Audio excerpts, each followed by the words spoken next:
আজ মঙ্গলবার বিকালে ফের পুলিশকে বোকা বানিয়ে পালিয়ে গেল কুখ্যাত চোর বাসুদেব। বাগুইহাটি থানার আসামিদের পেশের জন্য নির্দিষ্ট বারাসত আদালতে বাসুদেবকে এদিন পেশ করে বিকালে বর্ধমান জেলে নিয়ে যাওয়া হচ্ছিল। পথে পূর্ব বর্ধমানের শক্তিগড় থানা এলাকায় মলত্যাগ করতে যাওয়ার আছিলায় বাসুদেব পুলিশকে ধোঁকা দিয়ে পালিয়ে যায়। বাসুদেবের খোঁজে তুঙ্গে উঠেছে পুলিশের তৎপরতা। জেলা পুলিশ সুপার আমনদীপ জানিয়েছেন, চুরির মামলায় বাসুদেব মণ্ডলকে সকালে বাগুইহাটি থানার পুলিশ নিয়ে যায় জেলা সংশোধনাগার থেকে। বারাসত আদালতে পেশের পর বিকেলে তাকে ফের বর্ধমান জেলে নিয়ে যাচ্ছিল, কিন্তু বাসুদেব মণ্ডল বাথরুম যাবার নাম করে পালিয়ে যায়। পুলিশ তাকে খুঁজছে। গোটা ঘটনাকে কেন্দ্র করে তুমুল আলোড়ন। প্রেয়সীদের বাসনা পূরণের জন্য অহরহ প্রয়োজন হতো অর্থের। সেই অর্থ জোগাড় করতেই চুরিতে হাত পাকায় যুবক বাসুদেব মণ্ডল। সময় গড়ানোর সাথে সাথে বাসুদেব হয়ে ওঠে দক্ষিণবঙ্গের এক কুখ্যাত চোর, যে কলকাতার নিউ টাউন ও বাগুইহাটি থেকে শুরু করে পূর্ব বর্ধমান, হুগলি জেলার বিভিন্ন থানা এলাকায় পুলিশ কর্তাদের রাতের ঘুম কেড়ে নেয়। তবে অবশ্য বেশি দিন পুলিশের চোখে ধুলো দিয়ে থাকতে পারেনি কুখ্যাত এই চোর। বিভিন্ন চুরির ঘটনায় জড়িত বাসুদেব এখন পুলিশের জালে বন্দী।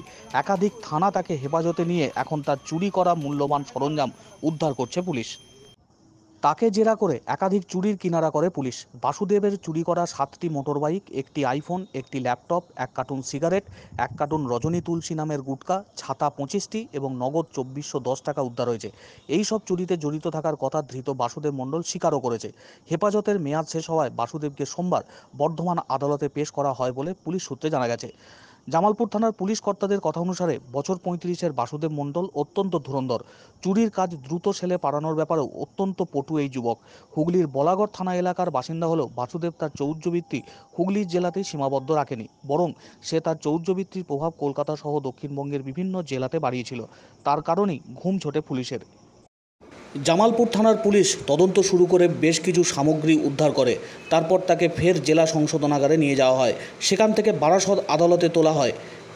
বারাসত আদালতে তোলার পর তাকে বর্ধমান দিয়ে আনার পথে ফের চম্পট দিল বাসুদেব। পুলিশের চোখে ধুলো দিয়ে আবার বাসুদেব মণ্ডল পলাতক। স্বাভাবিকভাবেই গোটা ঘটনাকে কেন্দ্র করে আলোড়ন গোটা জেলা জুড়ে। পুলিশের তরফ থেকে শুরু হয়েছে চিরুনি তল্লাশি। কোথায় পালালো বাসুদেব, তার খোঁজ শুরু হয়েছে ফের। তবে পুলিশের জালে ধরা পড়েও বাসুদেব তার কীর্তিতে যে অনড় এবং পটু, তা আবারও প্রমাণ করে দেখালো। বর্ধমান সংশোধনাগারে ফেরার পথে শক্তিগড়ে শৌচকর্ম করতে যাওয়ার নাম করে চম্পট দিল কুখ্যাত চোর বাসুদেব।